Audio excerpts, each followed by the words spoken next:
मित्रों नमस्कार। मित्रों मैं आपका दोस्त, आपका मित्र, आपका सखा, आपका सलाहकार स्वागत करते हैं आपके अपने चैनल द बिग बुल पे। दोस्तों आज मैं एक ऐसे स्टॉक के ऊपर चर्चा करने के लिए आया हूं जो स्टॉक आपको माला माल करने के लिए तैयार बैठी हुई है। दोस्तों अगर आप इस स्टॉक में निवेश करते हैं तो ये स्टॉक एक शानदार रिटर्न देने के लिए भी रेडी है।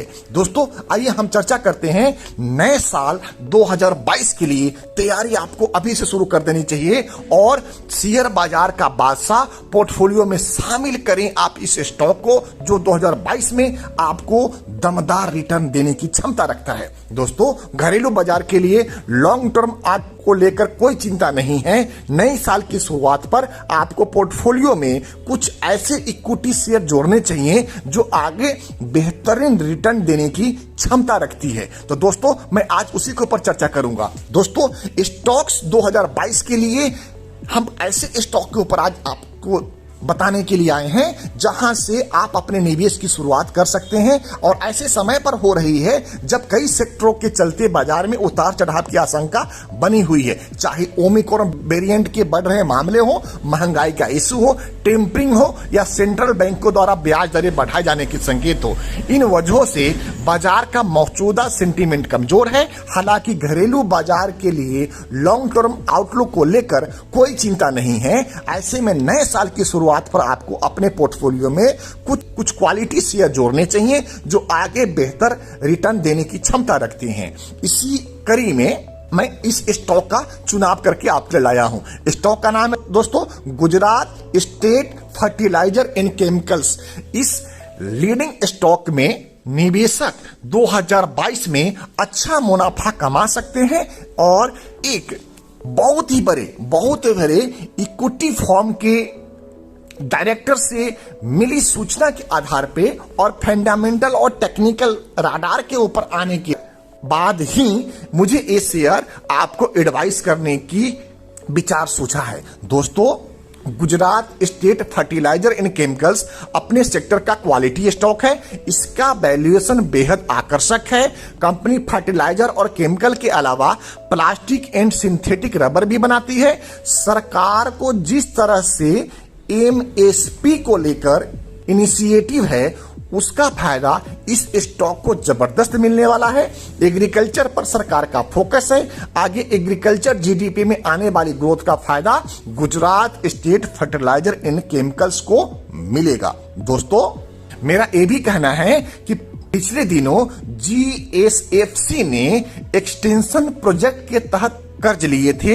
धीरे धीरे अब कंपनी कर्ज मुक्त हो चुकी है। कंपनी पर सिर्फ 35 करोड़ रुपए का कर्ज रह गया है। ईपीएस में ग्रोथ का अनुमान है अभी यह 7 से 8 के मल्टीपल पे ट्रेड कर रहा है। कंपनी का इस सितंबर तिमाही में 231 करोड़ का पैट रहा है। आगे रिजल्ट और अच्छे आने का अनुमान है।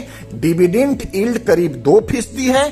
कंपनी में एफआईआई और डीआईआई की भी अच्छी खासी हिस्सेदारी है जिससे इस शेयर को लेकर मेरा भरोसा बढ़ रहा है।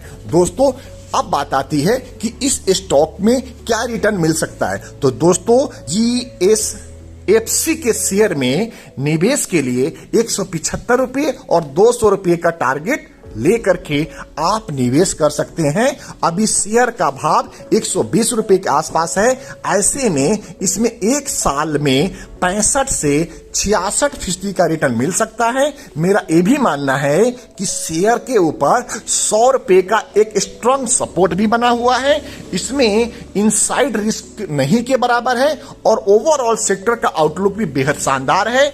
जीएसएफसी के शेयर में इस साल अब तक 56% का रिटर्न भी दे चुका है। तो दोस्तों अगर मैं इसको अपने पांचों पैरामीटर के ऊपर नापूं तो इंट्रिंसिक वैल्यू बिल्कुल रीजनेबल लगता है। Current price less than the intrinsic value बेहतर लग रहा है। डिविडेंड रिटर्न बहुत अच्छा है स्टॉक का। एंट्री पॉइंट बहुत बेहतरीन है और इसके ऊपर कोई भी रेड फ्लैग नहीं दिया हुआ है। दोस्तों अगर मैं चर्चा करूं इस स्टॉक का रिटर्न के ऊपर तो इस स्टॉक ने अपने एसआईपी के द्वारा किए गए रिटर्न में 27.64% का रिटर्न दिया है और अगर मैक्सिमम टेन्योर की बात करें तो इस स्टॉक ने 960.80% का रिटर्न डिलीवर किया अपने निवेशकों को।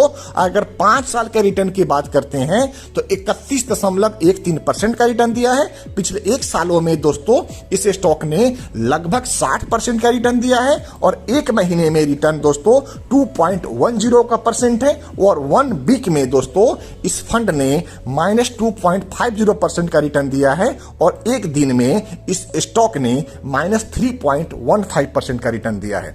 दोस्तों इस स्टॉक के अंदर मेरा स्ट्रांगली रिकमेंडेशन रहेगा कि जहां से आप निवेश करके बहुत ही अच्छा रिटर्न हासिल कर सकते हैं। दोस्तों ये वीडियो आपको कैसा लगा इसकी जानकारी आप हमें कमेंट सेक्शन में जरूर दीजिएगा और अगर हमारे वीडियो में किसी तरह की कोई कमी रह गई है और उसमें क्या सुधार की गुंजाइश है आप ये भी हमें बताने की कृपा करेंगे। दोस्तों इसी के साथ मैं अपनी वाणी को विराम देता हूं और आपसे आज्ञा लेता हूं। जय हिंद दोस्तों, भारत माता की जय।